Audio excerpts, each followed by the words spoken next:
να τοποθετηθούν όλοι στο στρογγυλό τραπέζι. Ένα σύντομο χαιρετισμό του κ. Σπιτσούλης. Ωραία. Καλησπέρα και από μένα, αγαπητοί συνάδελφοι της Περιφέρεια Κρήτης, εκπαιδευτές από το Δήμο Αμαρίου. Ναι.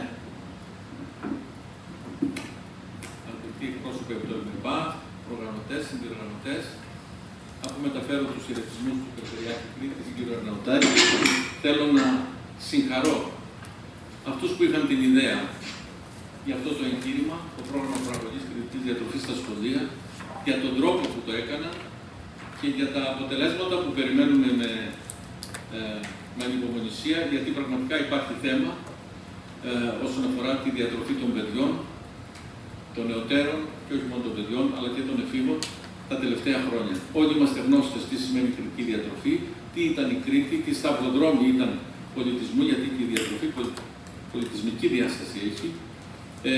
Ξέρουμε από την πρώτη μελέτη των 7 χωρών, που θέλω να σας πω ότι προχθές πήρα τη λίστα με τα ονόματα και ψάχνω να δω αν υπάρχει, θα το ξέρω τις επόμενες μέρες, κάποιους επιζώντες από αυτούς. Οι περισσότεροι είναι στην Παιδιάδα. Δεν υπάρχουν ίσως. Τους περισσότερους τους ήξερα βέβαια, αλλά αργά τους σκεφτήκαμε. Τέλος πάντων, αυτό που θέλω να σας πω είναι ότι υπάρχει θέμα. Όσοι μεγαλώσαμε εκτός Ηρακλείου ή οι μεγαλύτεροι από εμάς, ξέρουν άλλες διατροφικές συνήθειες και είναι αυτή η κριτική διατροφή που εγώ την ξεχωρίζω από τη μεσογειακή διατροφή, δεν τις μπερδεύω αυτές τις δυο, και είναι ζητούμενο για την εποχή μας τα νέα παιδιά, από μικρά παιδιά ως και μεγαλύτεροι, μέσα από το σχολείο, μέσα από την οικογένεια, να μπορέσουν να μάθουν τι σημαίνει κριτική διατροφή στη διάσταση και της υγείας και του πολιτισμού. Δεν είναι τυχαίο ότι φέτος είμαστε ευρωπαϊκή περιφέρεια γαστρονομίας, ότι η National Geographic προτείνει ως καλύτερο προορισμό την Κρήτη. Επίσης δεν είναι τυχαίο ότι πριν λίγες μέρες στη Χερσόνησο που έγινε το γκαλά μεταξύ δεκάδων χωρών για την διατροφή, υπόθηκε ότι πολύ πιθανόν το 2030 η Κρήτη να αποτελέσει παγκόσμιο διατροφικό προορισμό. Τα κρατάμε αυτά. Θέλω να συγχαρώ όλη την ομάδα για τα αποτελέσματα τα οποία θα τα δούμε και για τη σύλληψη της ιδέας. Θέλω να ξέρετε ότι ετοιμαζόμαστε μαζί με τον Λογικό, την Αγροδιατροφική Σύμπραξη και όλες τις υπηρεσίες να κάνουμε μια βαθιά τομή στο κομμάτι της διατροφής, ξεκινώντας από πριν με ανασκόπηση και πηγαίνοντας στην πορεία για να δείξουμε και την διάσταση της υγείας. Σας ευχαριστώ, να πούμε πολλά τώρα, να τα πούμε. Να είστε καλά. Ευχαριστούμε πάρα πολύ. Από το ΕΛΜΕΠΑ, από το Τμήμα Επιστημών Διατροφής και Διαιτολογίας, θα κάνει ένα σύντομο χαιρετισμό ο κύριος Ράιτος Βασίλης, θα αποδέχουμε διαδικτυακά.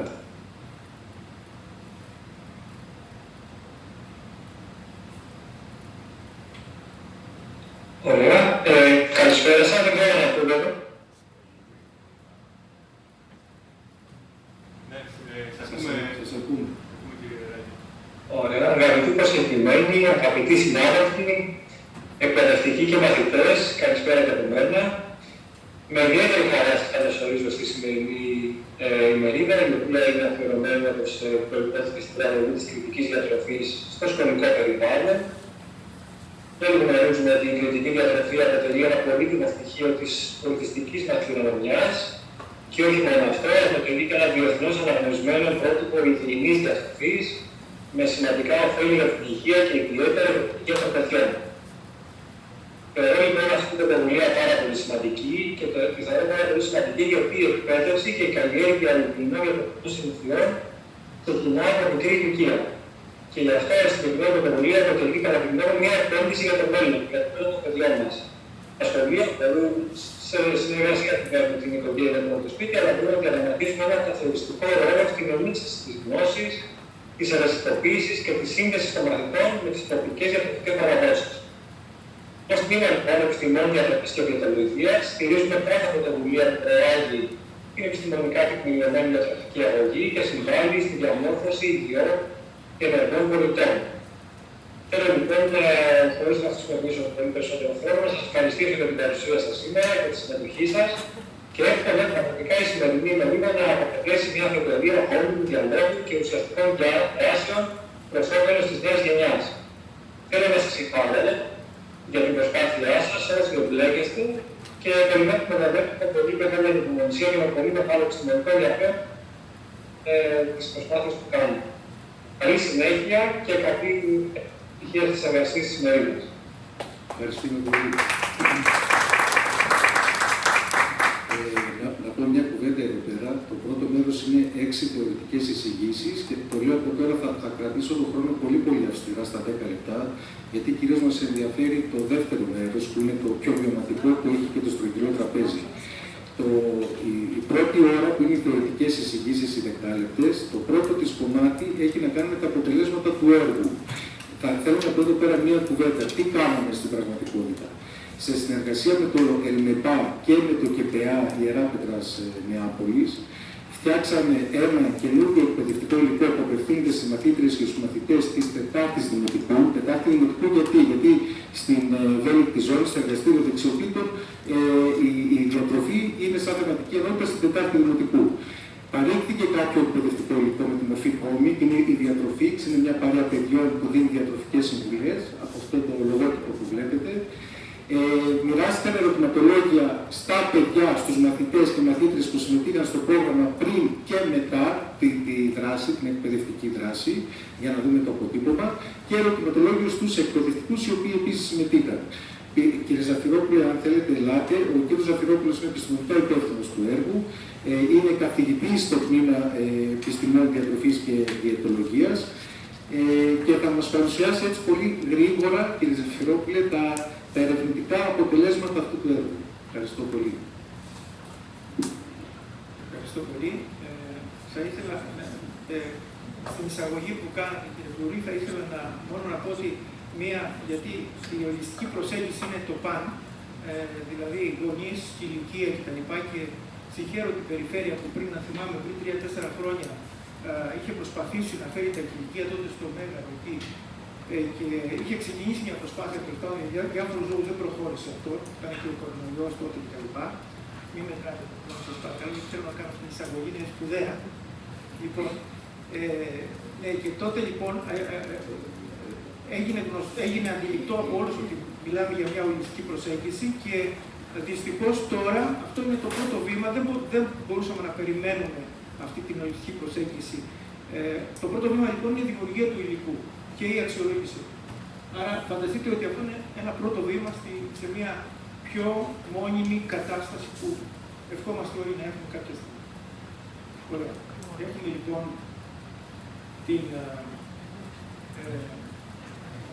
αυτά που είπε ο κ. Φλουρής, ουσιαστικά ήθελα να τα πω εδώ πέρα. Πολύ ωραία λοιπόν, τον χρόνο, το πριν και το μετά.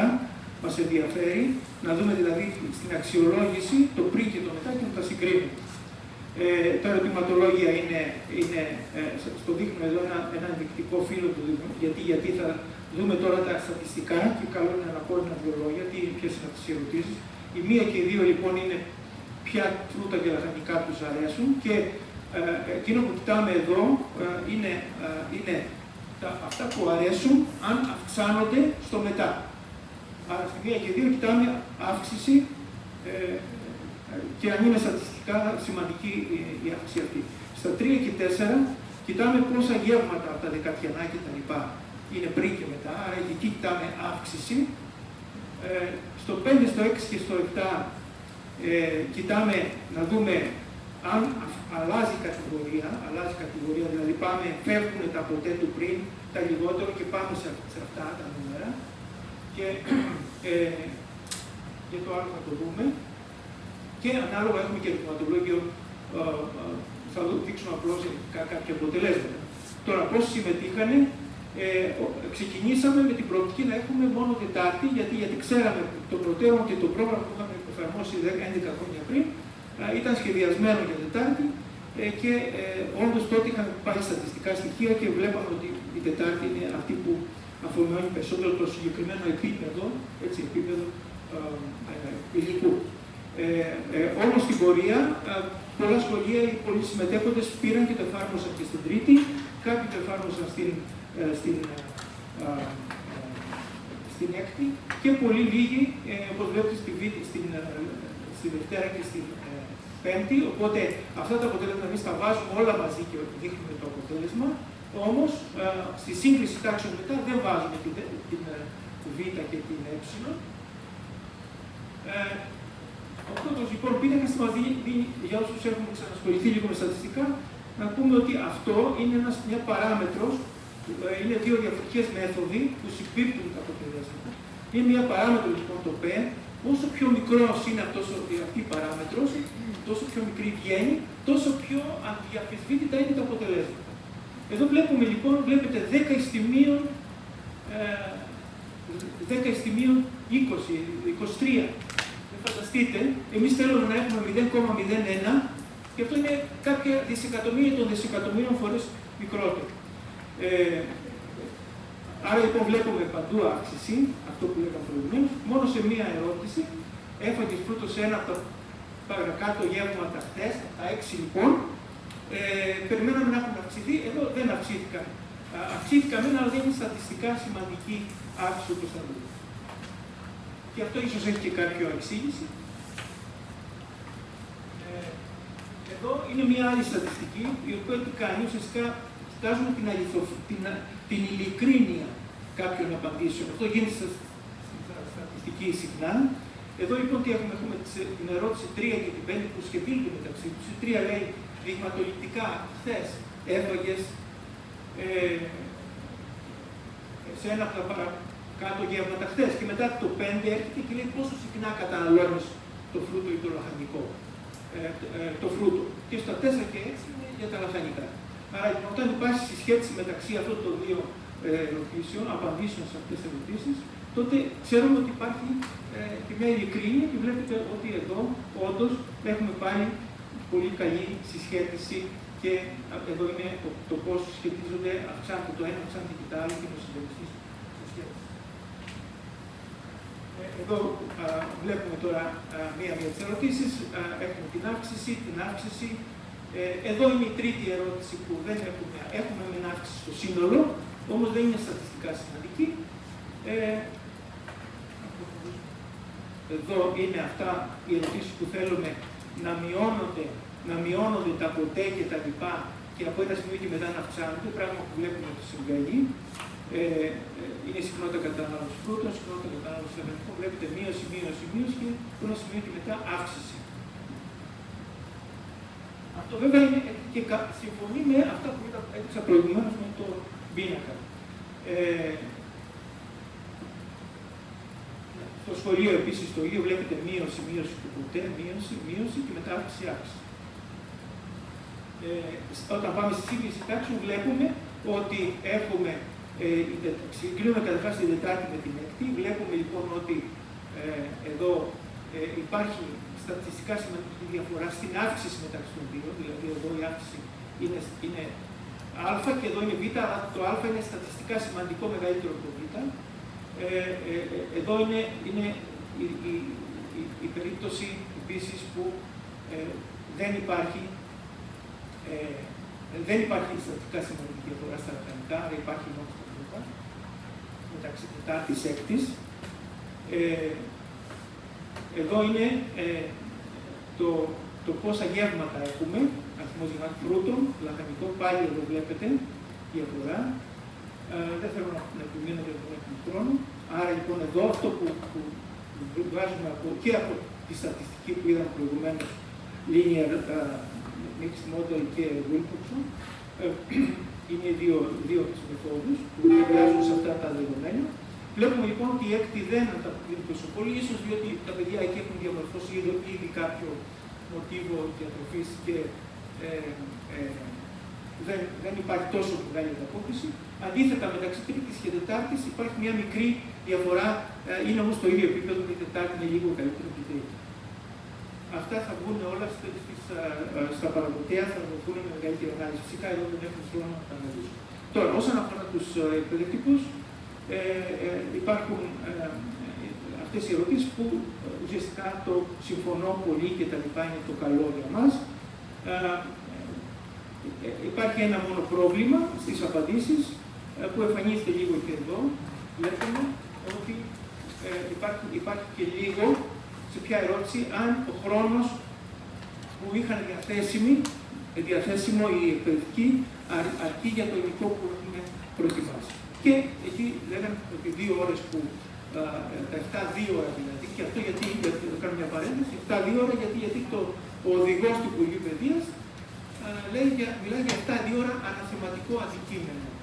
Πράγμα το οποίο έτσι, είναι πρόβλημα. Βέβαια, πολλοί συνάδελφοι βρήκανε τον τρόπο να εξοικονομήσουν χρόνο από άλλα και μερικές απαντήσεις, διότι είχαμε και ισχυρόγραφες απαντήσεις που θα εμφανιστούν όλα αυτά στο τελικό πακέτο του παραδοτέου, ήταν ότι είχαμε κανένα πρόβλημα γιατί είμαστε ευέλικτοι στο σχολείο και μπορέσαμε και βρήκαμε τον χρόνο αυτό που χρειάζεται κλπ.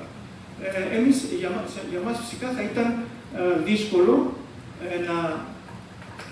να πούμε ότι κόβουμε το υλικό, τη στιγμή που το υλικό αυτό είναι άπιο κατά τη γνώμη μας και κατά τη γνώμη των εκπαιδευτικών και επομένως δεν είναι κάτι στο μυαλό μας να το μειώσουμε έτσι για να χωράει στις 2 ώρες που τώρα αυτή τη στιγμή υπάρχει και όπως ξέρουμε ο οδηγός αυτός αλλάζει κάθε 2 χρόνια του Υπουργείου Παιδείας, αλλάζει και μπορεί μεθαύριο να είναι 5-2 ώρες ή μπορεί να το αφήσουμε ανοιχτό. Επομένως το υλικό υπάρχει και από εκεί πέρα εξαρτάται από την εκάστοτε χρονιά και την διαθεσιμότητα, το πώς η εκπαιδευτική το χειρίζεται. Επομένως, έχουμε λοιπόν σαφή και εμφανή βελτίωση σε όλες τις περιπτώσεις, σε όλες τις ερωτήσεις. Πέραν πάσης αμφιβολίας, το δείγμα ήταν μεγάλο, πάνω 600 άτομα, είναι στατιστικά πολύ σημαντικό. Αυτό που είπαμε για τις τάξεις, αυτό πρέπει ίσως να είναι ένα θέμα για συζήτηση. Ίσως η κυρία Ρινάκη να μας βοηθήσει στο τέλος σαν επόπτρια Λασιδίου που γνωρίζει καλύτερα το θέμα και πώς θα μπορούσε να παρακαυθεί. Και επίσης ένα άλλο που καταλάβαμε είναι ότι αν θέλουμε να κάνουμε κάτι ανάλογο για τις μικρές τάξεις, δηλαδή πρώτη και νηπιαγωγή, γιατί υπήρχαν και πολλοί συνάδελφοι από την νηπιαγωγή που θέλανε να το εφαρμόσουν. Βέβαια δεν τους εντάξαμε αυτούς, έτσι, στο στατιστικό. Αν μπορούμε λοιπόν στο μέλλον μέσα από ένα κάποιο άλλο πρόγραμμα να φτιάξουμε τους διατροφίξ, να μιλάνε με άλλη γλώσσα, να έχουν κατέβει 1-2 σκαλιά πιο κάτω και να μπορέσουμε τελικά να εφαρμόσουμε 2 φορές, δηλαδή το παιδί να το βλέπει αυτό 2 φορές κατά τη διάρκεια του δημοτικού. Ωραία. Και επίσης να πούμε εδώ πέρα ότι το υλικό αυτό βρίσκεται στο συγκεκριμένο link, σύνδεσμο. Αυτή τη στιγμή βρίσκεται, όποιος μπει, βρίσκεται στην τωρινή μορφή. Μέσα σε 1-2 εβδομάδες βελτιώνεται λίγο. Κάποια σχήματα που θα δείτε και στο workshop βελτιώνονται λίγο. Αυτό θα γίνει και θα παρουσιαστεί, θα δοθεί και φυσικά στα παραδοτέα και μετά μόλις βγουν τα παραδοτέα θα αναρτηθεί το νέο υλικό το οποίο θα είναι ένα τύπο λίγο καλύτερο από αισθητικής άποψης ουσιαστικά. Αλλά υπάρχει από τώρα το υλικό. Αυτά. Σας ευχαριστώ. Ευχαριστώ κύριε Ζαχουρόπουλο. Ευχαριστώ που κρατήσατε και τον χρόνο. Να πω σε αυτό το σημείο ότι το εκπαιδευτικό υλικό που παρέχθηκε, δηλαδή τα φύλλα εργασιών, όλα τα σχέδια μαθήματος, μπήκαν πιλωτικά σε αυτά τα 30 σχολεία και ανάλογα σύμφωνα με τις απαντήσεις από την ανατροφοδότηση που είχαμε από τους εκπαιδευτικούς που το έτρεξαν, έχουμε τώρα τη βελτιωμένη εκδοχή αυτού του εκπαιδευτικού υλικού, το οποίο θα αναρτηθεί στις σημαντικές δράσεις της Περιφέρειας Κρήτης και θα κοινοποιηθεί σε όλες τις σχολικές μονάδες της Κρήτης, έτσι ώστε να είναι διαθέσιμο σε όποιον το επιθυμεί. Σειρά έχει ο κ. Μιλονάκης από το ΚΕΠΕΑ. Ο κ. Μιλονάκης έχει, νομίζω, να μας πει κάτι πάρα πολύ σημαντικό, που είναι κάποιες προτάσεις βελτίωσης, αξιοποίησης και πώς μπορούμε να πάμε αυτό το εκπαιδευτικό υλικό παραπέρα. Θέλω να πω εδώ πέρα ότι το ΚΕΠΕΑ ήταν ο καταλήτης στη δημιουργία αυτού του εκπαιδευτικού υλικού. Εγώ δεν γνώριζα τον ρόλο σας, σας έμαθα μέσα από αυτό το έργο και δεν ξέρω αν θέλετε να πείτε μέσα στα 10 λεπτά που έχετε και μια κουβέντα και για το εθνικό δίκτυο στο οποίο είστε επικεφαλής εταίρος για τη διατροφή και καλά το λέω, για τη διατροφή και την υγεία. Καλησπέρα και από μένα. Το ΚΕΠΕΑ Ιερά Νεάπολης συντονίζει ένα εθνικό δίκτυο με αυτή τη στιγμή συμμετέχουν 480 σχολεία από όλη την Ελλάδα που ασχολούνται με το κομμάτι της διατροφής. Ασχολούνται με το κομμάτι της διατροφής όχι μόνο σχετικά με την υγεία, που γνωρίζουν οι περισσότεροι, αλλά και σχετικά με το πόσο η διατροφή μας επιβαρύνει το περιβάλλον. Και σας βεβαιώνω ότι το επιβαρύνουν το περιβάλλον πάρα πολύ με τις διατροφικές μας επιλογές. Οπότε είμαστε στη διάθεσή σας, γιατί πολλά από τα σχολεία, τα 480 που σας είπα, όχι, τα περισσότερα είναι από την Κρήτη. Έτσι. Να προχωρήσω όμως, γιατί είμαι στο δεκάλεπτο, όπως είπατε. Εγώ θα σας πω δύο λόγια, θα σας κάνω μια παρουσίαση, όχι όπως δικιά μου, γιατί την έχω δανειστεί από δύο συναδέλφους. Η μία είναι από τον Ελισάβετο Τρούγκα, που είναι μέρος της ομάδας του ΚΕΠΕΑ, με μια πρόταση, έχουμε πρόβλημα μάλλον με την γραμματοσυρά. Δεν πειράζει. Να σας βάλω λίγο στο πλαίσιο. Ναι, σε πάρω χρόνο. Δεν πειράζει, ό,τι βλέπουμε, δεν πειράζει. Λοιπόν, γύρω στους 70 συναδέλφους ασχολήθηκαν, δεν το έχουμε σε PDF, δεν πειράζει ό,τι έχουμε. Λοιπόν, ασχολήθηκαν με το κομμάτι του προγράμματος, με το πρόγραμμα αυτό. Αν μπαίνατε στις τάξεις, θα βλέπατε ότι και οι 70 θα είχαν μια διαφορετική προσέγγιση. Ο καθένας με τον τρόπο του. Ο καθένας ανάλογα με τα ενδιαφέροντά του, με τις εμπειρίες του, με το δυναμικό της τάξης. Θα το δείτε μετά και με τη συνάδελφο κυρία Αντωνιάδη. Έτσι λοιπόν, αυτό το αρχαίγωνο υλικό που δίνουμε εμείς στους εκπαιδευτικούς, ο κάθε εκπαιδευτικός θα το αξιοποιήσει διαφορετικά. Αυτό είναι το μόνο σίγουρο. Τι εννοούμε με παιδαγωγική αξιοποίηση? Ότι έχουμε ένα μέσο, στην προκειμένη περίπτωση το εποπτικό υλικό που δίνουμε εμείς, το οποίο το εντάσσουμε στη μαθησιακή διαδικασία και προσπαθούμε να το αξιοποιήσουμε. Με όσο το δυνατόν καλύτερο τρόπο μπορούμε, για να πετύχουμε το τελικό αποτέλεσμα. Εδώ βλέπετε τη διατροφή. Αυτοί είναι οι κεντρικοί ήρωες του υλικού που έχουμε παράξει. Η Μελίνα, η Δάφνη, ο Πέτρος και ο Φώτης. Είναι ένα πρόγραμμα 7 διδακτικών ωρών. 7 διδακτικών ώρων, 2 ώρα είναι. Έτσι. Το ένα μάλιστα από αυτά είναι με 2 ιστορίες μέσα για λόγους σύντμησης. Κάποια στιγμή χρειάστηκε τις 8 ιστορίες να τις κάνουμε 7. Άρα λοιπόν το ένα διδακτικό 2 ώρο είναι κάπως πιεσμένο. Είδαμε πριν στα αποτελέσματα που παρουσίασε ο κ. Ζαφυρόπουλος ότι το μεγαλύτερο θετικό αποτέλεσμα ήταν στην Τρίτη και στην Τετάρτη. Και αυτό ήταν και ο στόχος μας. Το υλικό είναι στοχευμένο στην Τετάρτη Δημοτικού, όσο φυσικά αυτό είναι δυνατόν. Έτσι λοιπόν νομίζω ότι τα αποτελέσματα που έδειξε ο κ. Ζαφυρόπουλος μας δικαιώνουν. Είναι σίγουρο ότι μπορεί να εφαρμοστεί σε μικρότερες ή μεγαλύτερες τάξεις, φυσικά με την προσαρμογή που απαιτείται σε κάθε μαθητική τάξη. Ειδική αγωγή. Δεν έχω μεγάλη εμπειρία πάνω σε αυτό. Πάντως, από τα λεχθέντα κάποιων συναδέλφων που ασχολήθηκαν με αυτό και το αξιοποίησαν στην ειδική αγωγή, τα κατάφεραν σε αρκετά μεγάλο βαθμό. Δεν πρέπει να ξεχνάμε, συνάδελφοι, ότι υπάρχουν και άλλες ειδικότητες μέσα στο σχολείο. Για να εφαρμόσουμε και να πετύχουμε τα αποτελέσματα που χρειαζόμαστε, νομίζω ότι μια συνεργασία θα βοηθήσει πάρα πολύ σε αυτό.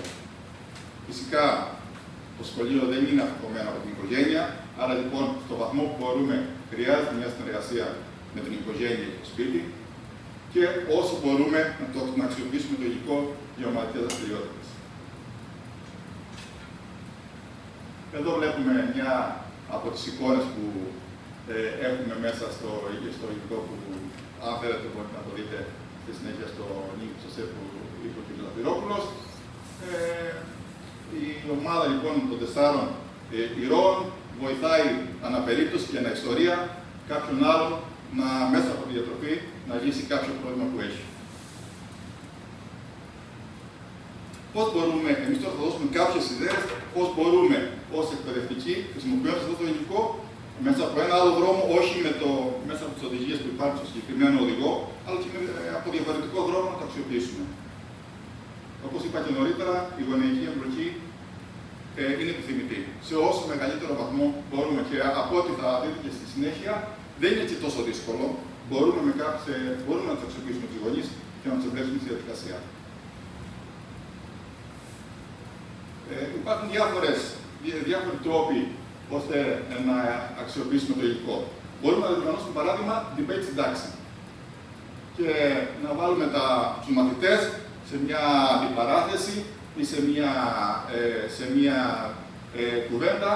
Παράδειγμα, αξία και λήψη βιταμινών σε μορφή σκευασμάτων, η μια ομάδα και η άλλη η λήψη βιταμινών μέσα στις ισορροπημένες διατροφής. Η κάθε ομάδα θα έχει τα επιχειρήματά της, τα αντιεπιχειρήματα και θα προσπαθούμε να λύσουμε το πρόβλημα. Διοργάνωση στο σχολείο Food Festival. Να μια ωραία αξιοποίηση του υλικού. Να εμπλακούν όσο περισσότεροι μπορούν. Και γονείς, αλλά και συνάδελφοι και οι υπόλοιποι μαθητές του σχολείου. Άνθρωποι με μεγαλύτερη ηλικία μπορούν να μας μιλήσουν για τις συνταγές, για τις διατροφικές συνήθειες, τουλάχιστον όσον αφορά τα προηγούμενα χρόνια, οι προηγούμενες γενιές μάλλον, και στην εργασία με όποιο τρόπο μπορούν. Τι άλλο μπορούμε να κάνουμε, παράδειγμα, έτσι. Έχουμε, αν δείτε τις ιστορίες μας, στο τέλος υπάρχουν κάποιες μαντινάδες.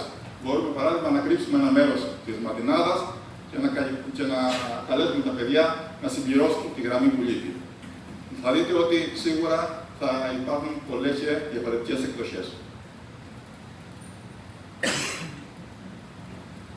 Βάζουμε ένα διάλογο, τον οποίο μπορούμε να τον μπερδέψουμε. Και να καλέσουμε τους μαθητές να βάλουν το διάλογο σωστή σειρά, ώστε να βγαίνει κάποιο νόημα. Νωρίτερα σας είπα για τις άλλες ειδικότητες, έτσι. Θεατρολόγος, θεματοποίηση, παιχνίδια ρόλων, μπορούμε να την αξιοποιήσουμε πάρα πολύ. Φυσικής αγωγής. Έχει μάθει παραδοσιακό χορό ή παραδοσιακά παιχνίδια, παράδειγμα εδώ μήλο μου κόκκινο, εκπαιδευτικών γνωστών. Έχουν πλέον όλα τα σχολεία. Μπορούμε να μάθουμε τις ονομασίες των φρούτων και των λαχανικών στην αντίστοιχη γλώσσα της κάθε ειδικότητας. Πληροφορική. Θα δούμε στη συνέχεια κάτι πολύ ωραίο που να σας δείξω. Μουσικό. Βρίσκουμε έτσι τραγούδια σχετικά. Δικαστικά. Μπορούμε να φτιάξουμε φρούτα και λαχανικά ή ό,τι άλλο μπορούμε να φανταστούμε μέσω των συναδέλφων αυτών. Σε μικρότερες ηλικίες, είναι αυτό που έλεγε ο κύριος Ζαφυρόπουλος, μπορούμε να το αξιοποιήσουμε, αλλά θα ήταν καλύτερα ένα άλλο υλικό το οποίο να είναι περισσότερο προστατευμένο στην πρώτη δημοτικού ή ίσως και στο νηπιαγωγείο. Εδώ βλέπετε μια πάρα πολύ ωραία ιδέα με γαντόκουκλες, τις οποίες έχουμε κόψει ένα μπουκάλι, ώστε να μπορούν να καταλάβουν τα παιδιά στην πράξη πλέον πόσο είναι μια μερίδα λαχανικών ή φρούτων που καλούνται να καταναλώσουν. Βλέποντας αυτό εδώ το σχήμα και κάνοντας δοκιμές στην πράξη, είναι πολύ εύκολο να το κατανοήσουν. Κουκλοθέα, το βλέπετε εδώ. Διάφορους τρόπους μπορούμε να το αξιοποιήσουμε και φυσικά στην ειδική αγωγή. Μπορούμε να κάνουμε ταυτίσεις με αυτό, οματοποιήσεις, αναγνώριση. Υπάρχουν διάφορες και πολλές εκδοχές αξιοποίησης του υλικού. Εδώ τώρα θα σας δείξω τη δεύτερη παρουσίαση, η οποία είναι δημιουργία μόνο της κυρία Ματζίλα, η οποία είναι διευθύντρια του 4ου Δημοτικού Σχολείου Σοφίας, ασχολείται πάρα πολύ με τεχνητή νοημοσύνη και την πληροφορική. Έχει λοιπόν φτιάξει πολλά παιχνίδια που αξιοποιούν μέσα από τον υπολογιστή το υλικό που σας μιλάω. Λοιπόν, εδώ έχουμε πολλές διαφάνειες, δεν ξέρω γιατί τις δείχνει, δεν πειράζει. Η κυρία Ματζίλα μας έχει δώσει την άδεια να χρησιμοποιήσουμε τα link με τα παιχνίδια που έχει φτιάξει. Υπάρχουν σταυρόλεξα, υπάρχουν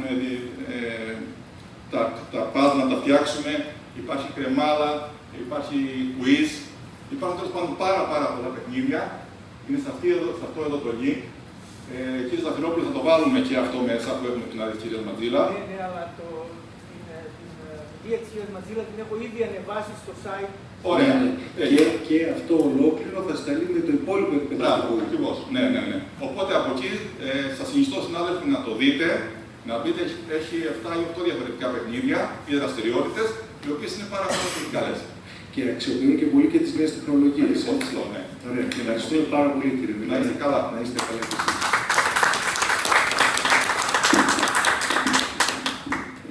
Πραγματικά αξίζει, γιατί την έχω δει αυτή την παρουσίαση και καλά κάνετε γιατί την αναφέρετε. Θα το πω να τρέξουμε ένα λεπτάκι, αλλά δεν πειράζει. Τώρα η κυρία Αντωνιάδη είναι δασκάλα στο 4ο Δημοτικό Σχολείο Αγίου Νικολάου και εφήρμοσε αυτό το πρόγραμμα στην τάξη της. Χρησιμοποίησε το εκπαιδευτικό υλικό και μάλιστα το χρησιμοποίησε και λίγο και σαν αφορμή και το πήγε και πολύ παρακάτω. Καλησπέρα και από εμένα. Πραγματικά το υλικό της συναδέλφου αξίζει και το προτείνω σε όλους να το δείτε, ακόμη και να μην το εφαρμόσετε, να πάρετε πολλές ιδέες από αυτό. Λοιπόν, ονομάζομαι Αντωνιάδη Μαρία και είμαι εκπαιδευτικός στο 4ο Δημοτικό Σχολείο Αγίου Νικολάου.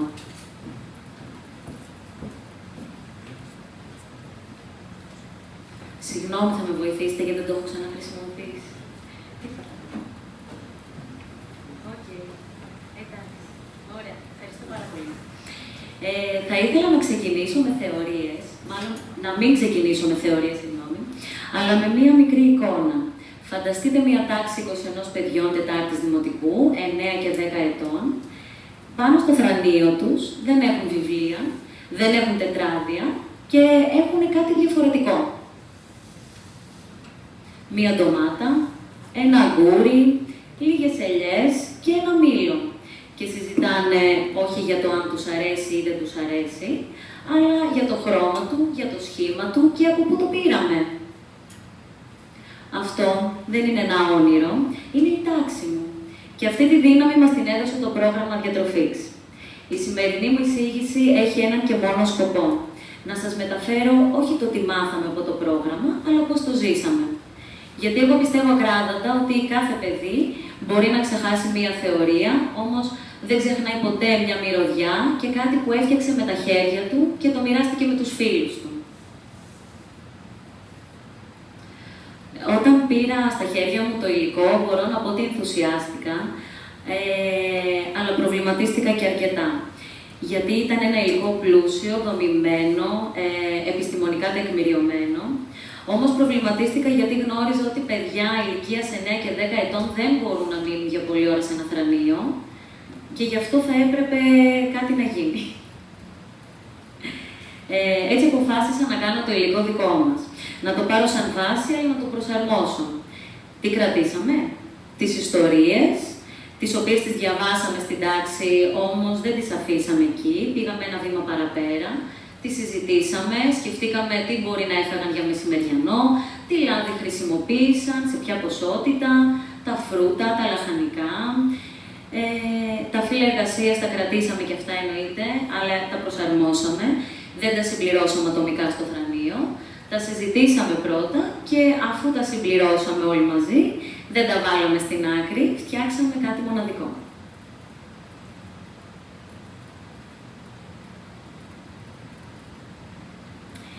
Φτιάξαμε λοιπόν μία αφίσα.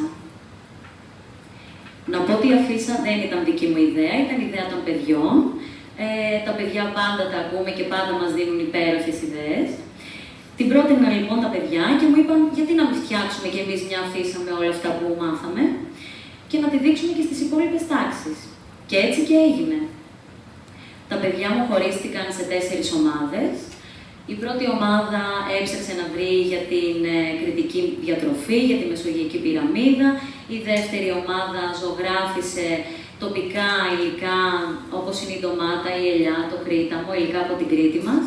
Η τρίτη ομάδα πήρε κάποια συνθήματα και έφτιαξε δικά της, όπως τρώμε με τα χρώματα, η Κρήτη μας τρέφει. Και η τέταρτη ομάδα τα συνέδεσε όλα αυτά, τα κόλλησε και οργάνωσε τη σύνθεση. Εδώ θα ήθελα να παρατηρήσετε την αφίσα μας ότι τα υλικά, τα τρόφιμα που έχουν χρησιμοποιήσει τα παιδιά είναι δική τους επιλογή, όμως δεν είναι τα συνήθις, δεν είναι τα πολύ κόκκινα, ροζ και ρασάκια και τα καρπούζια. Υπάρχουν οι μελιτζάνες, υπάρχουν λαχανικά. Αυτός λοιπόν ήταν και ο στόχος μας. Με κεντρικό λοιπόν σύνθημα ποιο?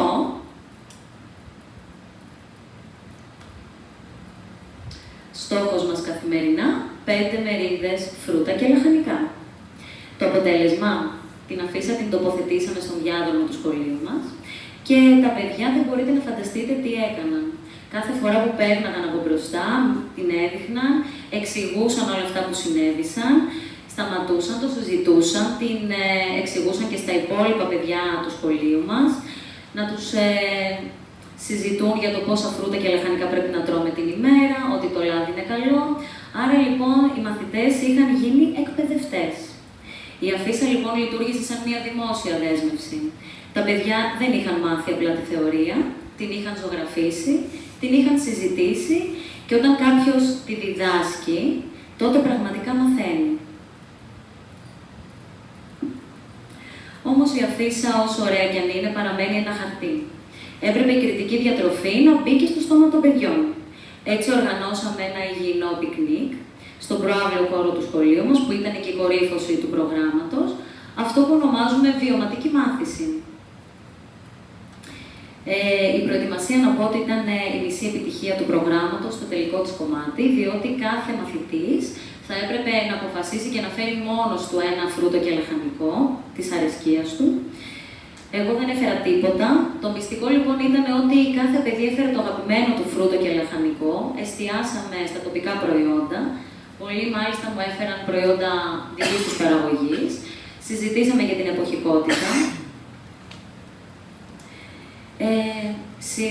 Φέραμε επίσης κριτικό ελαιόλαδο, παξιμαδάκια χαρουπιού.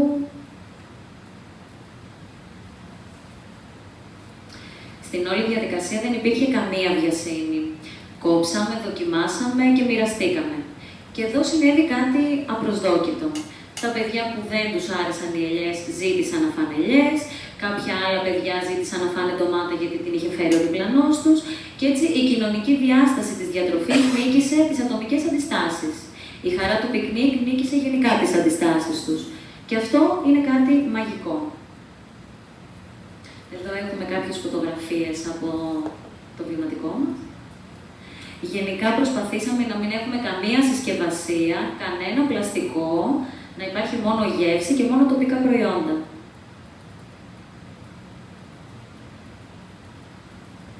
Τι κερδίσαμε? Απομυθοποιήσαμε το «δεν μου αρέσει».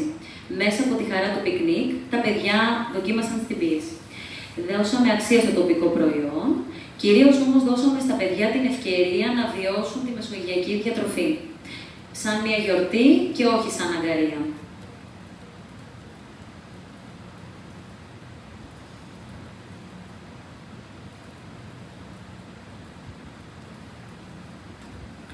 Κυρίες και κύριοι, η εμπειρία μου αυτή μου έδειξε 3 πράγματα και θα ήθελα να τα μοιραστώ μαζί σας. Πρώτον, το υλικό του διατροφής είναι ένα εξαιρετικό εργαλείο και η ψυχή του είναι οι μαθητές. Το υλικό μας δίνει την ύλη και οι μαθητές δίνουμε την πνοή. Δεύτερον, τα παιδιά διψούν για βίωμα, όχι για λόγια. Μία αφίσα, ένα πικνίκ, ένα βιωματικό παιχνίδι, ένα φύλλο εργασίας που γίνεται, ατομική συζήτηση και ομαδική κατ' επέκταση, όλα αυτά βοηθούν και αλλάζουν στάσεις, όχι αποστήθηση. Τρίτο και σημαντικότερο, το πρόγραμμα αυτό απέδειξε ότι το σχολείο μπορεί να γίνει ο καλύτερος πρεσβευτής της διατροφής μας. Δεν έφτιαξα διατροφολόγους, έφτιαξα όμως παιδιά που στο σπίτι μπορούν να ζητήσουν ένα φρούτο ή ένα λαχανικό αντί για ένα μπισκότο, που θα προτιμήσουν ένα λαχανικό να το δοκιμάσουν έστω μία φορά ακόμα και αν δεν τους αρέσει η γεύση, και να δοκιμάσουν γενικά ότι ολόκληρη η Κρήτη αποτελεί έναν πολιτισμό, όλη η γεύση κριτική αποτελεί έναν πολιτισμό. Και θέλω να κλείσω με τη φράση ενός μαθητή μου εκείνο το πρωινό, που μου είπε ότι «Κυρία, εμείς δεν φάγαμε πρωινό, φάγαμε ένα ουράνιο τόξο από όλα τα χρώματα και την ποικιλομορφία». Θα ήθελα κλείνοντας να ευχαριστήσω την επιστημονική ομάδα του προγράμματος για την εμπιστοσύνη και το εκπληκτικό υλικό, τους γονείς της τάξης μου και τα παιδιά, και κυρίως τους μικρούς μας ήρωες που με τα χρώματά τους έκαναν έτσι μια τόσο όμορφη βιωματική δράση. Σας ευχαριστώ πολύ. Εμείς ευχαριστούμε πολύ. Με αυτές τις 3 εισηγήσεις κλείνει κάπως το πρώτο μέρος που είχε να κάνει με το εκπαιδευτικό υλικό. Μετά το διάλειμμα είναι εδώ η κυρία Καλαμάρη που θα μας κάνει έτσι μια εκτενή παρουσίαση με ένα βιωματικό τρόπο του εκπαιδευτικού υλικού. Και πάμε τώρα στο δεύτερο μέρος των θεωρητικών εισηγήσεων. Θα τον άκουσω τον Αντώνη τον Παπαδάκη, Γενικό Διευθυντή Δημόσιας Υγείας και Κοινωνικής Μέριμνας. Με τον Αντώνη είμαστε συνάδελφοι και είχα την τύχη να συνεργαστώ μαζί του και σε ένα άλλο πρόγραμμα που είχε να κάνει με μια έρευνα του Πανεπιστημίου Κρήτης για τις συνήθειες των μαθητών της Δευτέρας Λυκείου τότε για τη χρήση του διαδικτύου, που και αυτό είχε πολύ ενδιαφέρον. Και Αντώνη, ένα λεπτάκι μονάχα να πω με αφορμή, αφού είσαι εσύ εδώ, έτσι να μιλήσω λίγο για την περιφέρεια και να πω ότι αυτό που βλέπετε είναι ένα από τα 3 projects που ξεκινήσαμε στη διαβίου μάθηση πριν από 2 χρόνια. Διαλέξαμε τη διατροφή, τα αποτελέσματα που τα βλέπετε εδώ. Διαλέξαμε μετά το θαλάσσιο γραμματισμό, μια προγραμματική σύμβαση με το Ενιδρίο, που έχουμε την τελετή λήξη αυτό το Σάββατο στις 10:30 το πρωί. Θα σας έρθει και ένα email, αλλά το λέω και από εδώ. 10:30 το πρωί στο Ενιδρίο, το άλλο έργο της περιφέρειας. Και το τρίτο έργο που ολοκληρώνεται έχει να κάνει με την πολιτική προστασία. Φτιάξαμε 8 σεισμογράφους σε δημοτικά σε όλη την Κρήτη για να μετράνε τους σεισμούς. Και αυτό θα το παρουσιάσουμε 15 Ιουνίου στην αίθουσα συνεδριάσεων της Περιφέρειας Κρήτης. Δεν θα σταματήσω στα 10 λεπτά, γιατί να πω αυτά τα 3 projects και επειδή το ξέχασα πριν ο κύριος Μιλονάκης στην παρουσίασή του στην παιδαγωγική αξιοποίηση του υλικού αναφέρθηκε στο να πάρουμε συνεντεύξεις από παλιότερες γενιές για να ενισχύσουμε τέλος πάντων τη χρήση του εκπαιδευτικού υλικού. Θέλω να πω ότι είναι εδώ πέρα ο κύριος Μανασάκης που είναι διευθυντής στο προφήτη Λία, στο Δημοτικό, που και από το Ηράκλειο το έτρεξαν το υλικό αυτό και το έκαναν αυτό το πράγμα. Έχει ένα βίντεο, θα σας δώσω λίγο χρόνο αργότερα, να μας δείξετε αυτές τις συνεντεύξεις που πήραν από τους παππούδες και από τις γιαγιάδες. Ναι, αν είστε εντάξει, ωραία. Αντώνη, έχεις 10 λεπτά. Ευχαριστώ. Καλησπέρα για μένα. Θα προχωρήσω απευθείας στις διαφάνειές μου. Παιδική, σχολική διατροφή, κριτική διατροφή, είναι όλα συνδεδεμένα όχι μόνο με το φαγητό, με την κοινωνία, με την οικογένεια και εμείς στην περιφέρεια κάνουμε πάρα πολλές δράσεις και έχουμε κάνει πάρα πολλές έρευνες και θα σας παρουσιάσω και κάποια κομμάτια που είναι ανησυχητικά και δικαιώθηκε και η πρόβλεψη της περιφέρειας στο κομμάτι του εθισμού στο διαδίκτυο που βλέπετε σιγά σιγά η πολιτεία θα κάνει κάποιες απαγορεύσεις. Το ζητούμενο. Ένα στα 3 παιδιά αυτή τη στιγμή στην Κρήτη, και ειδικά στο Ηράκλειο, είναι υπέρβαρη μαχήσαρκα. Πρώτη θέση στην Ευρώπη και ειδικά βλέπετε κρίσιμες ηλικίες 13 και 17 ετών. Άρα ουσιαστικά σήμερα διαμορφώνουμε τους χρόνους ασθενείς του αύριο. Να θυμίσω στην πανδημία είχαμε μια επιδημία παιδικής παχυσαρκίας που έτρεχε παράλληλα με την επιδημία, με την πανδημία. Αντίθετα τώρα, φύγαμε από κάποιες συνήθειες των προγόνων μας, όπως ήταν η κατανάλωση του ελαιολάδου και από τα 34,6 κιλά ανά άτομο έχουμε πέσει στα 17,5 κιλά. Άρα χάνουμε αμέσως τη φυσική αντιξιοδοτική προστασία και την αντιφλεγμονώδη προστασία. Και τι έχουμε, γιατί κάναμε το αντίθετο που έπρεπε, 1 στους 10 με ζαχαρό διαβήτη, 1 στους 4 να πεθαίνει από καρκίνο ανεξαρτήτου αιτίου και 1 στους 3 να πεθαίνει από καρδιακά νοσήματα. Δεν τρομάζουμε, απλά για να δούμε τι μπορούμε να κερδίσουμε ξαναγινώντας την παραδοσιακή διατροφή. Όπως είπα, δεν είναι κάτι απλό, είναι ένα σύστημα, είναι κοινωνική συνοχή, είναι βιωσιμότητα, είναι προστασία μέσω αυτών των τροφών. Και τι είχε πρακτικά πράγματα, είχε εποχικότητα, απλότητα στην Παρασκευή, είχε μέτρο. Τα υλικά ήταν τοπικά προϊόντα, ελαιόλαδο, άγρια φόρτα, όσπρια. Άρα λοιπόν δεν ήταν απλά ένα πιάτο φαγητό, ήταν κάτι πολύ περισσότερο. Και πώς πήγαμε, θέλετε από δεξιά ή αριστερά να ξεκινήσω. Φύγαμε από τη φυσική δραστηριότητα και την ανθρώπινη επαφή. Ποιος κάθεται στην οικογένειά του και τρώει. Το παιδί είναι στο σαλόνι με το πιάτο και παίζοντας ή βλέποντας τηλεόραση. Έτσι. Πήγαμε λοιπόν στην εξάρτηση και στην απομόνωση στις οθόνες.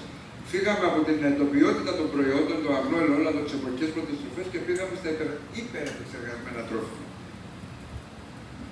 Και από την προληπτική ιατρική που ίσχυε απλά και μόνο από τον τρόπο ζωής και τη διατροφή μας, πήγαμε στην εκτείναξη των νοσημάτων. Δεν θα μείνω εδώ, γιατί σίγουρα δεν θα φτάσουν το δεκάλεπτο. Υπάρχουν πάρα πολλές δράσεις. Την ανέφερε ο κύριος Ζαφυρόπουλος την πολύ μεγάλη δράση που είχαμε, αλλά μας πήγε η πανδημία πολύ πίσω, το πρώτο προσχολικό κηλικείο. Και ο κύριος Πιτσούλης είναι και ο συντονιστής της ομάδας έργου. Σας καλώ, μπορείτε και εσείς να μας κάνετε έτοιμα και να εγγραφτείτε και να ξαναξεκινήσουμε αυτή την προσπάθεια, γιατί για προσπάθεια πρόκειται.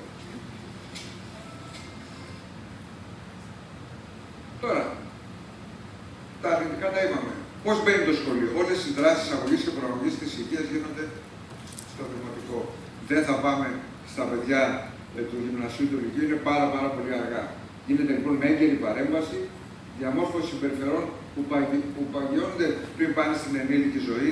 Είπατε πολύ σωστά στην πανδημία, τα παιδιά έπαιρναν τα χέρια τους στο σχολείο και έδιναν και συστάσεις στους γονείς τους όταν δεν τα έπαιρναν. Η βιωματική μάθηση είναι πολύ σημαντικό, αλλά και η ισότιμη πρόσβαση. Γιατί, ας πούμε, και το πρότυπο σχολικό και ηλικιών πηγαίνουμε να το κάνουμε, θα άφηνε έξω κάποια παιδιά που δεν θα μπορούσαν να πάρουν αυτά τα παραδοσιακά τρόφιμα, το χυμό, τα φρούτα. Τι είναι εύκολο, ένα κρουασάν κάνει στο ευρώ και κάτω, έτσι. Άρα λοιπόν πρέπει να υπάρχει και ισότιμη πρόσβαση. Το πρότυπο λοιπόν σχολικό και ηλικείο εξασφάλιζε το δεκατιανό, το πρωινό, να γίνεται με σωστή και με ασφάλεια βέβαια διατροφή και ευελπιστούσαμε να μειωθεί η παιδική παχυσαρκία, να προστατευτεί το γονιδίωμα και να γίνει πρακτική, εκπαιδευτική πρακτική όλη αυτή η διαδικασία. Και όμως θα είχαμε και ωφέλη στον πρωτογενή τομέα. Θυμάστε κύριε Τζεδάκη και την προσπάθεια που κάναμε με την σταφίδα. Μια υπερτροφή που τελικά και αυτοί προσπαθήσαμε να μπει στα σχολεία, δεν μπήκε. Άρα ενισχύεται η τοπική αγροτική παραγωγή, προτιμούνται τα τοπικά προϊόντα και υπάρχει μια κυκλική οικονομία της τοπικής υπαίθρου. Αυτό δεν έχουμε κατορθώσει η γνώση αυτή να πάει και παρά έξω. Κάποια σχολεία πιλωτικά το έκαναν, όμως χρειάζεται να φύγει από το κηλικείο, να πάει στην οικογένεια και να πάει εν τέλει στην κοινωνία. Εδώ θα σας παρουσιάσω μια βραβευμένη μελέτη που έγινε σε συνεργασία με την Ιατρική Σχολή. Δεν είναι άσχετη, έχει πολύ μεγάλη σχέση, σας το ανέφερα ήδη και μάλιστα έχει δημοσιευθεί και σχετικό άρθρο. Μια πολύ μεγάλη μελέτη σε παιδιά λυκείου στο Ηράκλειο, τι έδειξε σε σχέση με τον εθισμό, ψυχική υγεία, ενίσχυση απομόνωσης, ενίσχυση της αναποτελεσματικότητας, ακόμα και κατάθλιψη, κύριε Φλωριμία, που είναι η δικιά σας ιδιότητα. Έτσι. Εμάς τώρα αυτή τη σημερινή ομιλία μας ενδιαφέρει το διατροφικό προφίλ, έδειξε με μια πολύ μεγάλη στατιστική σημαντικότητα την απομάκρυνση από τη μεσογειακή διατροφή και τα μεσογειακά πρότυπα. 56,6 των εφήβων ακολουθεί πλέον έστω και μέτρια την παραδοσιακή διατροφή. Και αυτό συνοδεύεται με σωματική αδράνεια, καθυστερούν τα παιδιά να κοιμηθούν το βράδυ, δυσκολεύονται να ξυπνήσουν το πρωί, δεν έχουν μαθησιακά προβλήματα. Όλα αυτά αποτυπώθηκαν και μέσα αυτή της επιστημονικής μελέτης. Και δείτε εδώ ένα σκορ στο KitMed 5,3 που σημαίνει ότι λείπει από το πιάτο τα φρέσκα και φρούτα και λαχανικά, λείπει η κατανάλωση ψαριού. Τώρα, μπαίνω λίγο και κλείνω σιγά σιγά με τις δράσεις που έχουμε κάνει. Έγινε μέσα στην πανδημία η διαχείριση του βάρους στη μετα-COVID εποχή.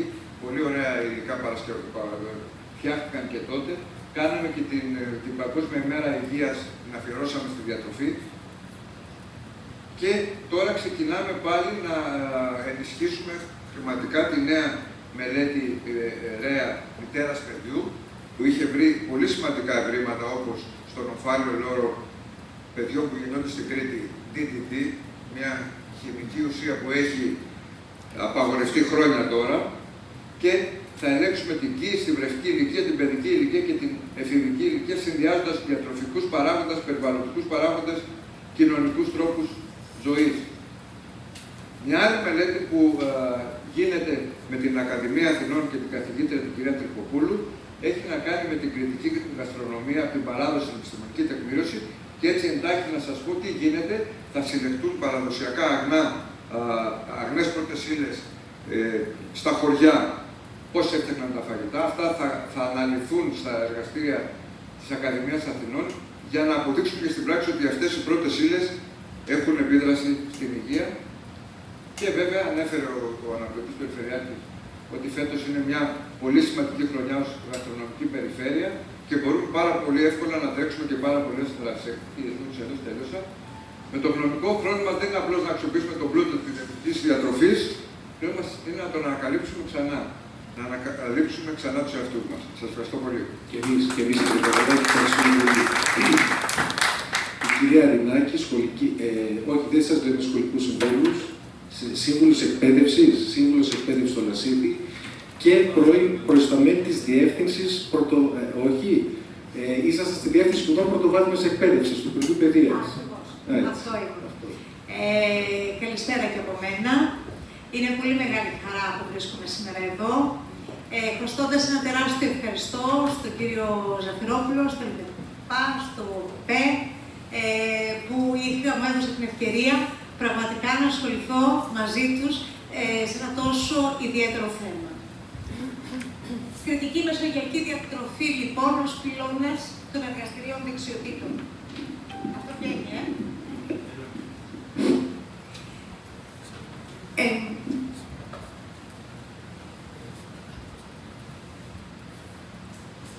Εργαστήρια δεξιοτήτων. Ένας νέος θεσμός μπήκε το 2019-20 στα σχολεία μας, είχε σαν στόχο την καλλιέργεια ήπιων δεξιοτήτων, να δώσει στα παιδιά την ευκαιρία να καλλιεργήσουν δεξιότητες ωφέλιμες και για την κατάκτηση της γνώσης, αλλά και για την πολύπλευρη ολοκλήρωση της προσωπικότητάς τους. Είναι θεματικές ενότητες, οι οποίες δάσκονται υποχρεωτικά από τον νηπιαγωγείο, το δημοτικό μέχρι και το γυμνάσιο και χρησιμοποιούν βεβαίως σύγχρονες μεθόδους διδασκαλίας.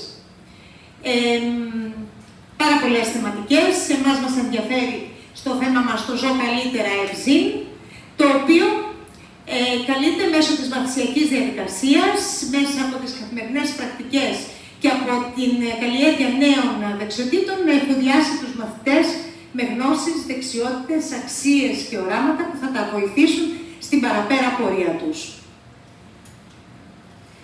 Η θεματική αυτή λοιπόν περιλαμβάνει υγεία, ψυχική και συναισθηματική υγεία, γνωρίζω το σώμα μου, σεξουαλική διαπαιδαγώγηση και εμείς ερχόμαστε στο υγεία διατροφή, οι διατροφικές συνήθειες των παιδιών σήμερα, που απέχουν πάρα πολύ από αυτό που λέμε ότι είναι φυσιολογικές.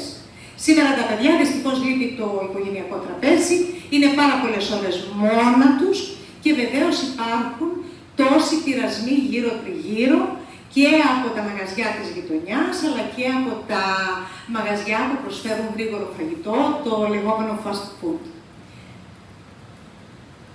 Σήμερα στην Ελλάδα είναι αποδεδειγμένο πια ότι έχει χαθεί η μεσογειακή κριτική διατροφή και ότι οι ανθυγιεινές συνήθειες διατροφής αποτελούν τον κανόνα. Και γι' αυτό εμπνεύστηκαν το πρόγραμμα αυτό για να οχυρώσουμε τα παιδιά με γνώσεις και δεξιότητες, ώστε να μπορέσουν να αναπτύξουν όσο το δυνατόν καλύτερες διατροφικές συνήθειες. Μεσογειακή διατροφή είναι πραγματικά ένας τρόπος διατροφής που προσφέρει στον κάθε άνθρωπο, όχι μόνο στα παιδιά, σε όλους εμάς, προσφέρει την καλύτερη ποιότητα μέσα από την ποικιλία και την σωστή ποσότητα των φαγητών, κάτι που προσπαθούμε να περάσουμε στα παιδιά, τις πολλές μερίδες την ημέρα, τη σωστή ποσότητα της κάθε μερίδας κλπ. Βασικός μας λοιπόν σκοπός ήταν η προάσπιση και η βελτίωση της σωματικής και ψυχικής υγείας των παιδιών μας, μέσα από την ανάδειξη της αξίας της κριτικής διατροφής και βεβαίως η καλλιέργεια της κριτικής σκέψης που πάει παντού, αγαπητοί φίλοι και συνάδελφοι, το γνωρίζουμε όλοι. Τι θέλαμε? Θέλαμε τα παιδιά να έχουν, να μπορούν να χειρίζονται το προφορικό και το γραπτό λόγο, να μπορούν να επικοινωνούν και να συνεργάζονται για να υλοποιήσουν το πρόγραμμα αυτό όσο το δυνατόν πιο αποτελεσματικά, να διαχειρίζονται σωστά τις πληροφορίες, να επικοινωνούν μεταξύ τους ουσιαστικά και αποτελεσματικά, να μπορούν να χρησιμοποιούν κατά το δυνατόν και ηλεκτρονικούς υπολογιστές. Πέραν του ότι η τετάρτη τάξη ήταν η τάξη που είχε τη θεματική της διατροφής, είχε όμως και την ηλικιακή αυτή ωριμότητα των παιδιών, ώστε να μπορούν να συνεργαστούν όσο το δυνατόν καλύτερα στο πρόγραμμά μας. Δεν είμαι εγώ αυτή που θα προσπαθήσει να πείσει την σημασία της οπτικοποίησης της γνώσης και πόσο πολύ βοηθά τα παιδιά στην κατάκτησή της. Έρευνες έχουν αποδείξει αυτό και μάλιστα σε μια εποχή που χαρακτηρίζεται από πολυμεσικό πολιτισμό, από διαφορετικούς γραμματισμούς και που η σύνδεση ταυτόχρονα οπτικού, ακουστικού και κειμενικού υλικού βοηθάει πάρα πολύ όλους τους μαθητές, ανεξαρτήτως δυσκολιών, να κατακτήσουν τη γνώση. Έχουμε 7 ιστορίες, θα τις περάσω πάρα πολύ γρήγορα. Το μόνο που ήθελα εδώ να σας δείξω είναι ότι πέρα από της διατροφής προσπαθήσαμε να καλλιεργήσουμε και να ευαισθητοποιήσουμε στα παιδιά, τα παιδιά και σε άλλα θέματα εξίσου σημαντικά που συνδέονται με τη διατροφή, αλλά και γενικότερα με τον πολιτισμό. Που σημαίνει ισοτιμία στα φύλλα. Το διαπιστώσατε όσοι είδατε και χρησιμοποιήσατε τα κόμιξ, με πόση ευαισθησία αντιμετωπίστηκε το θέμα της ισοτιμίας των φύλων. Επίσης, ανάδειξη της αποδοχής της διαφορετικότητας. Είχαμε διαφορετικά παιδιά, διαφορετικού χρώματος, διαφορετικής καταγωγής. Όλα μαζί αγωνίστηκαν ως διατροφίξ για να περάσουν στο σχολείο τους τις καλύτερες ιδέες.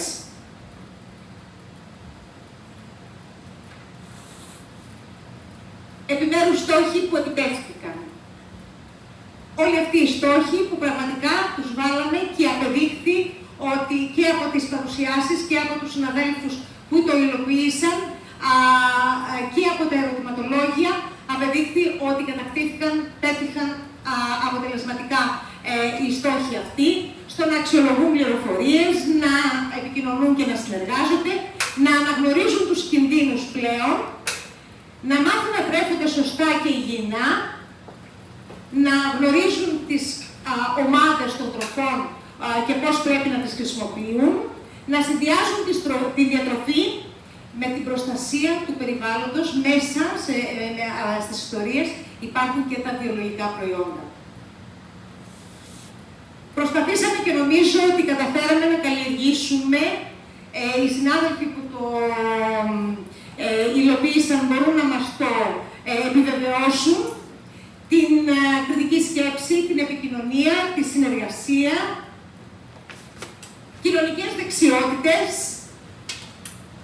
ψηφιακές δεξιότητες, όπου τα παιδιά, πάρα πολύ σημαντικό, ήρθαν σε επαφή με την ασφαλή πλοήγηση στο διαδίκτυο και την σωστή διαχείριση των πληροφοριών που συλλέγουν. Είχαμε μία αθλήτρια η οποία είχε πάρει από το διαδίκτυο μία δίαιτα και την είχε χρησιμοποιήσει καταστροφικά και μέσα από εκεί μπορούσαν οι συνάδελφοι να αναπτύξουν ένα πολύ σοβαρό διάλογο με τα παιδιά σχετικά με τη χρήση του διαδικτύου.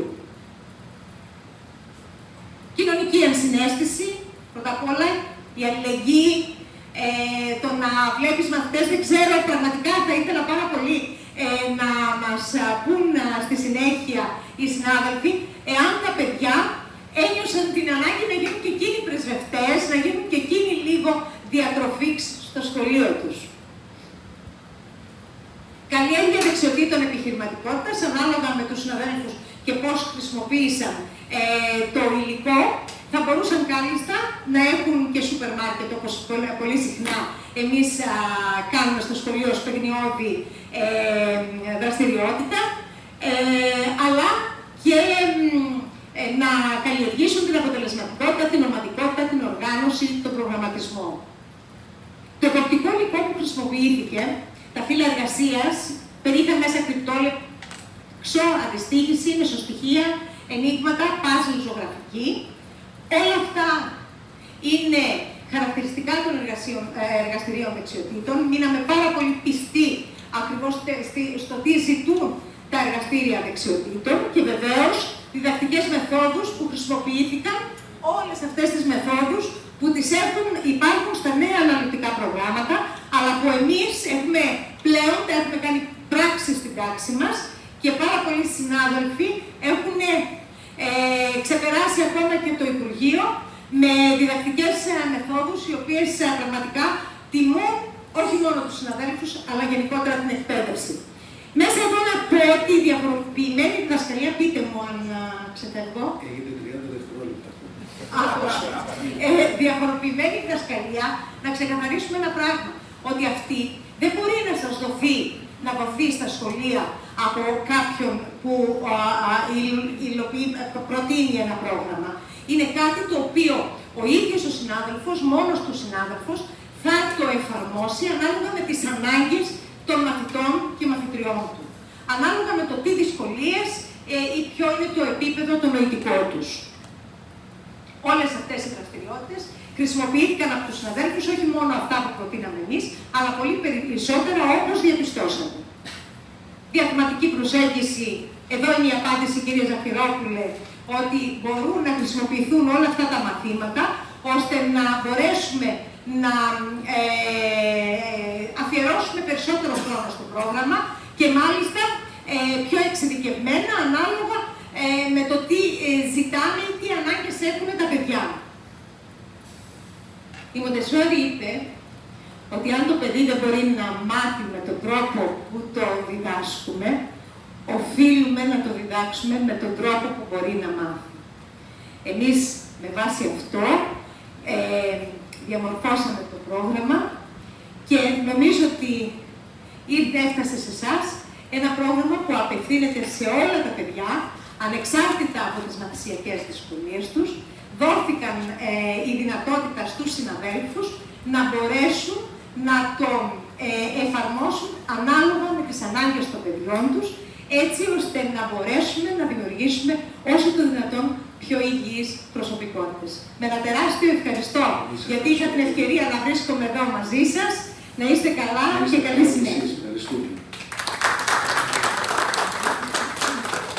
Για την τελευταία εισήγηση θα έρθει η Ειρήνη Μακεδόνα Παπακούπουλου, που είναι στον Πλοηγό και θα μας μιλήσει για την, να πούμε, φαντάζομαι το ξέρουμε όλοι ότι η Κρήτη για το 2026 είναι η αστρονομική περιφέρεια της Ευρώπης. Η Ειρήνη νομίζω θα μας πει περισσότερο για τις καλές πρακτικές. Έχω καταλάβει καλά. Ωραία.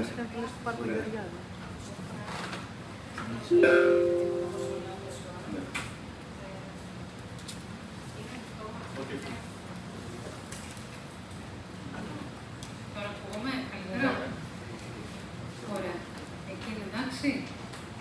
Λοιπόν, καλησπέρα από μένα. Καταρχάς, να ξεκινήσω έτσι δίνοντας συγχαρητήρια σε όσους εμπνεύστηκαν, υποστήριξαν, σχεδίασαν, υλοποίησαν, αξιοποίησαν όλο αυτό το πρόγραμμα το οποίο μας φέρνει σήμερα εδώ, που είναι πολύ σημαντικό, και να ευχηθώ καλή δύναμη στην καλύτερη αξιοποίησή του και να ευχαριστήσω έτσι και για την πρόσκληση να είμαι και εγώ σήμερα εδώ.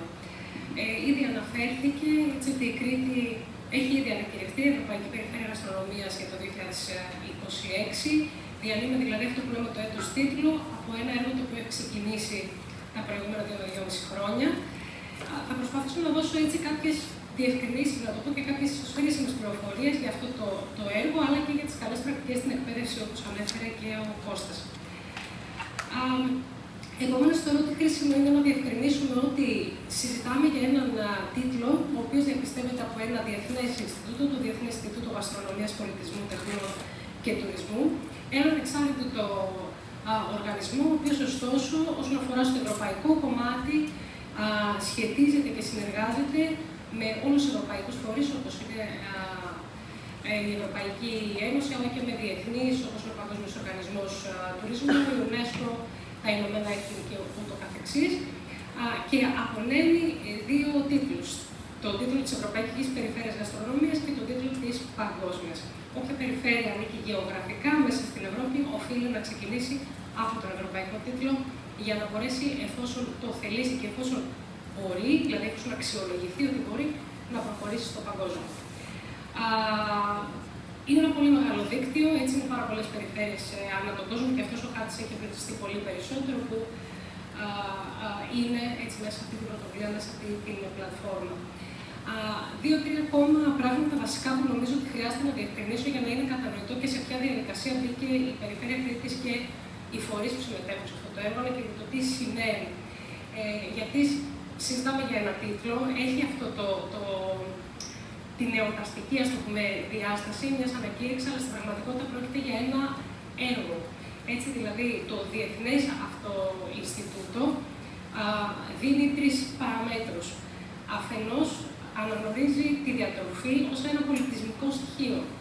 Δηλαδή, ως έναν τρόπο ζωής που βρίσκει τη βάση του, άρα και επηρεάζει καταλυτικά και σταθερά όλες τις εκφάνσεις και τους τομείς δραστηριότητας της ζωής.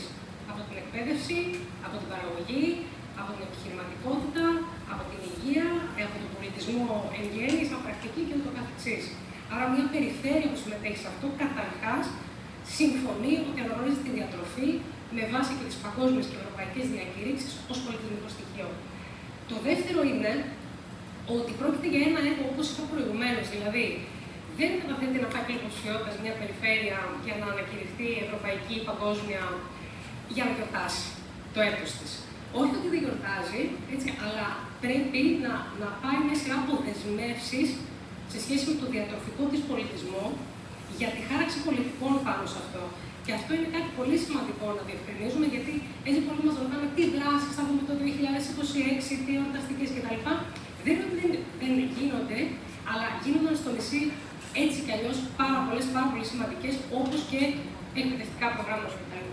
Το ζητούμενο εδώ είναι το να συγκεντρώσει, κανείς να χαρτογραφήσει όλα αυτά που γίνονται, να δημιουργήσει πάνω σε αυτά νέα πράγματα και ολιστικά να προχωρήσει στη χάραξη πολιτικών. Αυτό είναι λοιπόν το ζητούμενο και μάλιστα να το κάνει κάτω από συγκεκριμένες κατευθύνσεις. Δηλαδή θα πρέπει να δει τη σχέση της διατροφής με το περιβάλλον, θα πρέπει να δει τη διατροφή σε σχέση με την εκπαίδευση και ποιος είναι ο ρόλος που είναι καταλυτικός, με το βιώσιμο τουρισμό, έτσι, γιατί προφανώς το θέμα της ανάπτυξης επί των ημερών μας σε όλο τον κόσμο είναι πάρα πολύ βασικό, αλλά τι σημαίνει για τις τοπικές κοινότητες, τι σημαίνει για τα παιδιά, τι σημαίνει για τους κατοίκους των τόπων που πρέπει να τραφούν και ούτω καθεξής. Αυτές ήταν κάποιες βασικές πληροφορίες, που σημαίνει λοιπόν ότι δεν σχεδιάζουμε λευκό. Δηλαδή, μια περιφέρεια που, όπως η Περιφέρεια Κρήτης, λοιπόν, που γι' αυτό θα πούμε, πήρε την απόφαση, δέχτηκε αυτή την ας το πούμε, ευκαιρία, να το πω.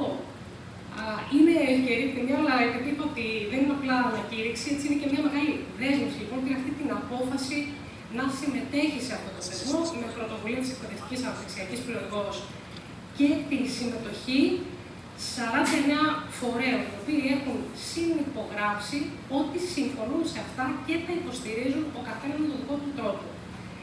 Νομίζω ότι είναι πάρα πολύ κατανοητό ότι είναι ένα πολύ απαιτητικό εγχείρημα, ένα μεγάλο εγχείρημα. Η συνεργασία, η διατομεακότητα, έτσι, είναι από τα δυσκολότερα πράγματα. Αυτό το κρατάμε όλοι κατά νου όσοι εργαζόμαστε σε αυτό. Όμως, νομίζω ότι και όλοι συμφωνούμε ότι είναι πάρα πολύ βασικό ζητούμενο. Δηλαδή, ότι οι προκλήσεις που έχουμε να αντιμετωπίσουμε τοπικά και διεθνώς δεν γίνεται να αντιμετωπιστούν με διαφορετικό τρόπο από το να βρούμε τον τρόπο να συνεργαστούμε, έτσι, και να δούμε πια να εξετάσουμε και τα ζητήματά μας πολύπλευρα και διατομεακά. 49 λοιπόν φορείς ήδη εργαζόμαστε με αυτό το σκοπό, με μικρά βήματα αλλά σημαντικά, θα ήθελα να πω. Η σημαντικότερη ενέργεια της Περιφέρειας Κρήτης στο πλαίσιο της συμμετοχής και της ανακήρυξης ως Ευρωπαϊκή Περιφέρεια Γαστρονομίας το 2026 ήταν το να σχεδιάσει μακροπρόθεσμα, δηλαδή να δημιουργήσει ένα στρατηγικό και επιχειρησιακό σχέδιο για τον κρητικό διατροφικό πολιτισμό από το 2026 μέχρι το 2030. Έτσι, αυτό πραγματικά δείχνει και μια δέσμευση το ότι θέλει μια περιφέρεια να εξετάσει τα ζητούμενα αυτά μακροπρόθεσμα. Δεν λέει κανείς ότι εντός 4 ετών θα γίνουν θαύματα, έτσι, γιατί μιλάμε για το πολύ σημαντικό ρόλο της τοπικής αυτοδιοίκησης στη χάραξη πολιτικών, οι οποίες είτε δεν υπάρχουν από το κεντρικό κράτος, είτε χρειάζεται να δημιουργηθούν συμπληρωματικά, ακριβώς γιατί είναι και ο κατάλληλος φορέας που είναι πιο κοντά στην κοινωνία και στις κοινότητες για να μπορεί να εντοπίσει και να επιλύσει πιο δραστικά τα προβλήματα, πολλές φορές βέβαια χωρίς να υπάρχει αντίστοιχη υποστήριξη. Δηλαδή είναι ένα απαιτητικό πράγμα. Ωστόσο, η Περιφέρεια Κρήτης έδειξε αυτή την πρόθεση και έμπρακτα προχώρησε στη δημιουργία αυτού του στρατηγικού και επιχειρησιακού σχεδίου, το οποίο ήδη, όπως είπα και προηγουμένως, υλοποιείται και είναι φτιαγμένο και υλοποιείται σε δύο διαστάσεις, σε μια τοπική διάσταση, έτσι, που έχει να κάνει με εμάς εδώ. Δηλαδή, τι θα κάνουμε εμείς οι ίδιοι, σαν κάτοικοι της Κρήτης, σε σχέση με τη διατροφή μας. Δεν χρειάζεται να επαναλάβω όσα είπαν προαναλύσαντες, πάρα πολύ σημαντικά, για το τι έχουμε πολλές σε σχέση με τη διατροφή μας, για το ποιο σημείο βρισκόμαστε σε σχέση με την υγεία, παρότι φέρουμε στο μυαλό και στην καρδιά μας και μέχρι εκεί ένα διατροφικό πρότυπο, το οποίο μέχρι το 1970-1980 ήταν από το υγιεινότερα στον κόσμο. Δεν είμαστε πλέον σε αυτή τη θέση, το γνωρίζουμε. Παρ' όλα αυτά, στο διεθνές στερέωμα έχει απόλυτη σημασία αν μιλάμε για κριτική διατροφή, για μεσογειακή, γιατί τα πράγματα στον κόσμο προχωρούν διεθνώς και όλες οι κουλτούρες αναγνωρίζονται εξίσου σημαντικές. Επομένως, αν δεν το λέμε εμείς οι ίδιοι, δεν θα το πει κανείς για μας. Έτσι, έχουμε τοπικές διαστάσεις, παγκόσμιες προκλήσεις, όπως είναι περιβαλλοντική αλλαγή. Το βιώνουμε, τα γνωρίζουμε, τα θέματα μας με τον πρωτογενή τομέα, τα θέματα με το νερό, έτσι που αντιμετωπίζονται καθημερινά από όλες τις αντιπεριφέρειες, τους φορείς και τους εκπαιδευτικούς, δηλαδή πιάνει όλο το σύστημα από πάνω μέχρι κάτω. Επομένως, λοιπόν, έχουμε το 2026 το στρατηγικό και επιχειρησιακό σχέδιο που υλοποιείται, τη φιλοξενία δράσεων του Διεθνούς Ινστιτούτου, τις οποίες μπορούμε να συζητήσουμε μετά αναλυτικά, και δικτύωση και προβολή. Τώρα, όπως είπα, ένας βασικός πυλώνας του έργου είναι η εκπαίδευση, και για να έρθω λιγάκι στις καλές πρακτικές που περισσότερο, επειδή θα μοιραστούμε μαζί στην παρουσίαση, τις έχω ενδεικτικά, είναι γιατί θέλω να αναφέρω ότι είμαστε μέρος, έτσι, η Περιφέρεια Κρήτης, μιας παγκόσμιας οικογένειας πάρα πολλών περιφερειών που έχουν περάσει ήδη από την ανάλογη θέση και έχουν υλοποιήσει, έχουν δράσεις και έχουν κάνει χάραξη πολιτικών στην εκπαίδευση και σε άλλους τομείς. Βέβαια, και εδώ έχω βάλει ένα λεπτό, ωραία, μία σειρά από παραδείγματα. Έτσι, ενδεικτικά να πω, ας πούμε, ένα παράδειγμα από μια περιφέρεια στην Νορβηγία, όπου σε 1.500 μαθητές, σε 50 σχολεία, συνεργάστηκαν παραγωγοί σε πανεπιστήμια και τοπικοί φορείς για να βγουν μέσω εργαστηρίων μια σειρά αρχών για τη διατροφή, την οποία ονόμασαν Μανιφέστο της Τροφής. Παραδείγματα από την Ιρλανδία και σε σχέση, έχω βάλει και ένα παράδειγμα σε σχέση με την Κιλικία, όπως είπαμε προηγουμένως. Δεν θέλω να φλατιάσω. Αυτό που θέλω να πω με αυτές τις πρακτικές είναι ότι έχουμε τη διασύνδεση με περίπου 50 περιφέρειες από όλο τον κόσμο που ήδη έχουν κάνει χάραξη πολιτικών σε πάρα πολλούς τομείς, μεταξύ αυτών η εκπαίδευση.